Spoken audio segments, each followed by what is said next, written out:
Sinabi ni Pastor Fernando Camacho ng SDA ay naman na lang ni Muhammad ang Islam sa nanay niya si Aminah.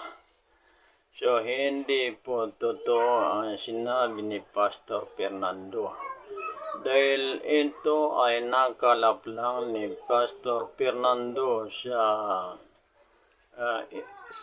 kay galing daw kay McClintock na itong si McClintock ay isang kapera. Hindi ito maalam sa Islam. Naninira lang ito sa Islam. So, si Muhammad ay hindi nagmula sa kaniyang Islam, kundi ito ay nagmula ito kay Allah mismo. Lalong hindi nagmula sa nanay ni Muhammad dahil isa pa, maliit pa si Muhammad noong namatay na ang nanay niya. 6 years old lang si Muhammad noong namatay ang nanay niya, si Aminah.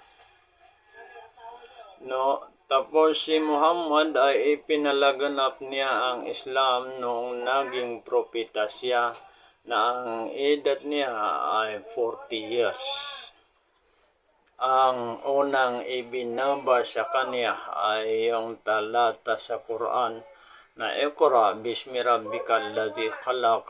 Basahin mo ang pangalan ng Allah na siya ang tagapaglikha sa lahat ng bagay. Tingnan mo, ang Allah subhanahu wa ta'ala ay ipinakilala agad ng Allah na siya ang Diyos. Siya ang lumikha sa lahat ng bagay. Kaya doon nagsimula na ipinalaganap ni Muhammad ang Islam. Yung mga paganong Arabo ay kasama na doon ang nanay ni Muhammad dahil hindi pa siya naging propeta. Yung mga sinasamba ng mga paganong Arabo, mga Quraysh sa Makkah, ayun ay winasak ni Muhammad hanggang sa lahat naging Muslim sa kapanahunan ni Muhammad ang tinatawag na lupang Hijaz, ang Makkah at Madinah. So itong Islam ay nagmula ito mismo kay Allah at ito ang ibinigay niya sa lahat ng mga propeta. Kaya na sinabi ng Allah, Inna ad-dina 'indallahi al-Islam. Katotohanan ang relihiyon lamang kay Allah ay Islam. So tingnan mo, nagmula kay Allah ang Islam. At ito rin ang ibinigay niyang relihiyon ng lahat ng mga propeta.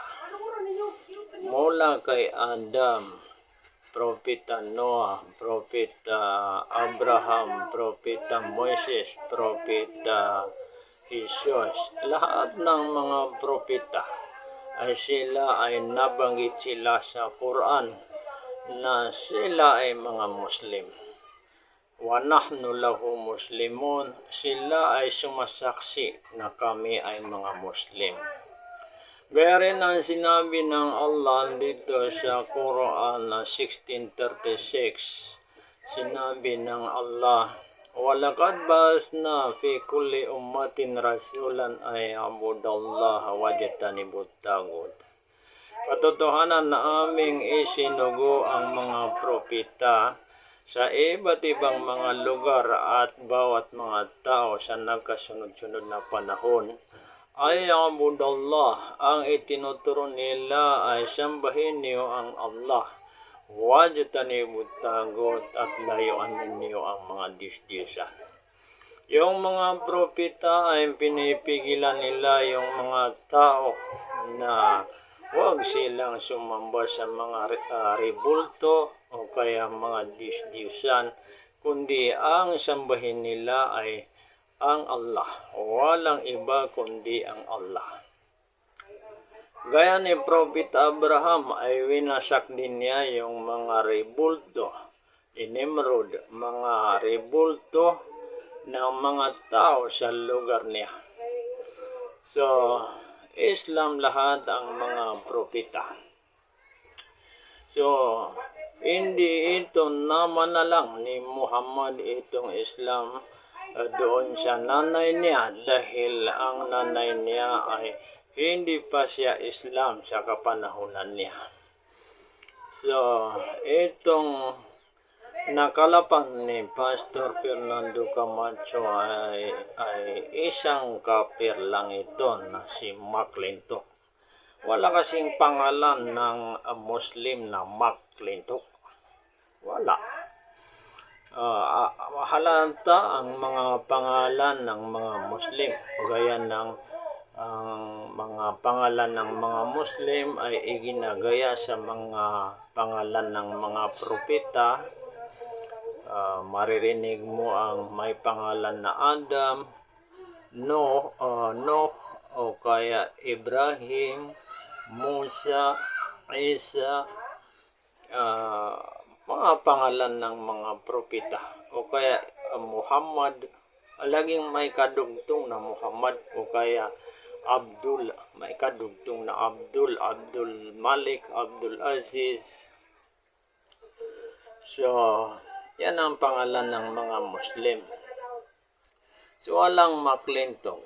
Dahil dito, kafir lang itong nagsasabi na ang Islam ay nagmula lang kay sa nanay ni Muhammad, ay hindi po yan totoo.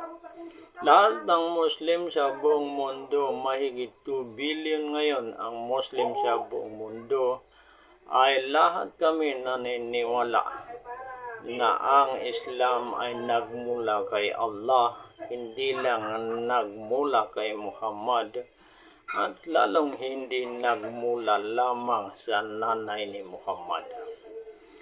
So, totoo itong sinasabi ko, hindi ako nagsisinungaling. Kung ako man ay nagsisinungaling at ang tama ay si Pastor Fernando Camacho, ay hilingin ko ang parusahan ng Diyos sa pagpatay sa akin agad ngayon mismo sa harap ninyong nakikinig sa video na ito. Itong hiniling ko ay hindi kayang hilingin ni Pastor Fernando Camacho dahil hindi niya kayang hilingin na kung siya ay nagsisinungaling at ako ang tama ay parusahan siya ng Diyos. Patayin siya ng Diyos agad. Hindi niya kayang hilingin yan dahil natatakot siya sa kanyang mga kasalanan at hindi siya tiyak sa kanyang pananampalataya.